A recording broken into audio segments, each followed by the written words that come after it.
Pembukaan event budaya Robo-Robo Kabupaten Mempawah, Kalimantan Barat dilaksanakan di Pelabuhan Kuala Mempawah. Ritual penting dalam pelaksanaan Robo-Robo ini adalah tradisi buang-buang. Dengan menggunakan kapal dan diikuti sejumlah kapal nelayan, Pangeran Ratu Mulawang Samardan Adijaya, Raja ke-13 Mempawah, didampingi Ratu Kencana Wangsa Arini Mariam, beserta para pengawalnya dan masyarakat menuju Muara Mempawah dan melaksanakan ritual buang-buang.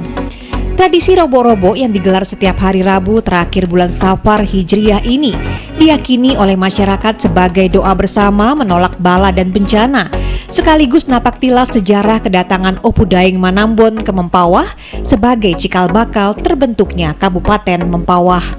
Sekretaris Daerah Kabupaten Mempawah, Abdul Malik, bilang, ritual budaya Robo-Robo sudah ditetapkan sebagai warisan budaya tak benda. Karena itu, ia mengajak semua elemen masyarakat untuk terus melestarikan dan mengembangkan Robo-Robo agar lebih baik lagi setiap tahunnya. Saat ini, Robo-Robo bukan hanya napak tilas Opu Daeng Manambon, namun juga dikreasikan sebagai pesta rakyat, seperti permainan anak-anak hingga aktivitas pergerakan ekonomi dengan adanya pasar rakyat yang dilaksanakan selama 1 bulan. Robo-Robo telah ditetapkan sebagai warisan budaya tak benda Indonesia. Oleh karena itu, dengan adanya penetapan ini, kita sebagai masyarakat harus menyambut dengan sukacita dan harus terus dijaga, dilestarikan dan terus dikembangkan.